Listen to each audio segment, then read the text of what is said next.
Welcome back to NB Superworld, the show where we explore the future, technology, space, and the world beyond imagination.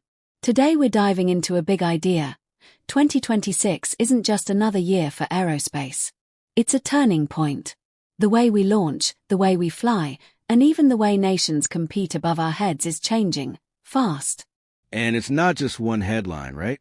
It's like multiple revolutions happening at the same time. Moon missions returning, aircraft getting smarter, rockets becoming reusable like airplanes, and a new level of military and satellite strategy. It's a lot. So let's break it down in a way that actually makes sense. Let's start with the moon, because honestly, it sets the tone. For decades, the moon felt like a museum exhibit, something we visited briefly and then left alone. But in 2026, that silence is gone. We're watching a real shift into what you could call a new lunar era. And NASA's Artemis program is basically the banner headline for that return. The key thing is that it's not just about planting a flag or doing a few science experiments. The message is bigger. Humans are training to operate beyond low Earth orbit again, and that opens a door to staying longer, building infrastructure, and learning how to live and work off-world. Exactly. And when people hear moon base, they sometimes imagine a sci-fi dome with neon lights. But the real story is more practical and more impressive. Engineers and scientists are testing life support systems that can run for a long time, building habitats designed for harsh environments, and pushing autonomous robotics to do the kind of work that's too risky or too time-consuming for astronauts. Which raises a big question. Why the moon? Why not jump straight to Mars? Because the moon can become a proving ground. It's close enough that missions are doable, but challenging enough that you learn the hard lessons. How to manage resources, how to fix things far from Earth, how to survive long durations, and how to build systems that don't have constant resupply. And maybe most importantly, the moon could become a staging point, a place to assemble, test, and eventually launch further out. So the moon becomes a kind of training campus for becoming multiplanetary. Not a final destination, more like the first big step. Right. And here's where it gets even more interesting. This new era of exploration isn't only about NASA. 2026 is also showing how global the space race has become. It feels different from the old Cold War story. Back then, it was a symbolic sprint. Who gets there first? Who looks stronger? Today, it's still about prestige, sure, but it's also about capability. Communications, economics, defense, data, and artificial intelligence. And satellites sit right at the center of that. People don't always realize how much modern life depends on orbit. Internet coverage, navigation, and timing, weather forecasts, disaster response, military intelligence, even the smooth operation of financial systems. Space isn't just out there. It's plugged into life down here. Which is why countries are investing hard. China is rapidly growing satellite networks and orbital infrastructure. Europe is pushing new approaches, including work toward reusable spacecraft concepts. And on top of that, you have private aerospace, companies moving at a pace that can feel unreal. That mix, governments plus commercial players, creates a kind of momentum we haven't seen before.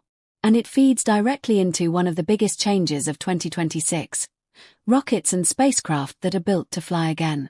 Reusable spacecraft might sound like a simple idea, but it's not. For a long time, launch into orbit meant something like throwing away an airplane after one flight. You build it, launch it, and then it's gone. That's a brutal business model. So when engineers make something reusable, the math changes. If a booster or vehicle can come back, be serviced, and fly again, suddenly the cost per mission can drop. And when costs drop, it's not just more launches. It's more experiments, more satellites, more opportunities to practice deep space operations. And then there's the idea that sounds almost like a pit stop in a sci-fi movie. Orbital refueling. Yeah, imagine a spacecraft not needing to carry every last drop of fuel from the ground. Instead, it could reach orbit, refuel, and then continue on. That could be huge for missions that go beyond Earth orbit. Long journeys, building stations, maybe even supporting future industry like asteroid resource extraction. If that becomes normal, space travel starts to resemble aviation more than traditional rocket launches. Not easy, not casual, but structured, repeatable, and frequent. Now let's bring the conversation back down into the atmosphere, because 2026 is also a major year for aircraft technology. Artificial intelligence is changing aviation in ways that are both exciting and, honestly, a little mind-bending. When people hear AI in aircraft, they often jump to fully pilotless passenger planes. We're not there in a simple way. But what we are seeing is massive growth in AI assistance. Systems that help optimize flight paths, reduce fuel use, catch maintenance problems early, and support decision-making when seconds matter. Predictive maintenance alone is an underrated revolution. Instead of waiting for something to break, or relying only on fixed schedules, aircraft can be monitored with intelligent systems that flag potential failures. That can mean fewer delays, safer flights, and lower costs. And beyond commercial aviation, drones are evolving fast too. Autonomous systems are getting better at navigation, tracking, coordination, and operating in complex environments. That's not just useful, it's strategically important. Which brings us to the military aerospace side. Defense companies and governments are pouring enormous investments into AI-driven surveillance, autonomous drones, and next-generation aircraft. The idea is shifting from a single smart plane to a networked system. Multiple assets sharing information, reacting quickly, and coordinating with less human workload. So instead of one pilot making every decision, you get intelligent aerospace networks shaping what happens in the sky. That's a major shift in how air power could work. And even on the civilian side, there's a separate revolution happening. How we move around cities. Electric vertical takeoff and landing aircraft, eVTOLs, are being designed for short-range urban hops. In plain terms, flying taxi concepts that aim to reduce traffic and make city transport faster. The big question is, will they actually become common? Because it's one thing to build a prototype. It's another thing to scale it safely. Noise, regulations, battery limits, air traffic rules, public trust, all of it. Totally. But what's clear in 2026 is the direction. Engineers are chasing cleaner and more efficient flight. We're seeing work on sustainable aviation fuels and new aircraft systems designed to cut emissions while maintaining performance. It's like aviation is trying to reinvent itself without losing what makes it reliable. So if we zoom out, 2026 isn't about one gadget or one mission. It's a convergence year. The moon is back on the map. Nations and companies are competing in orbit. Reusability is changing launch economics.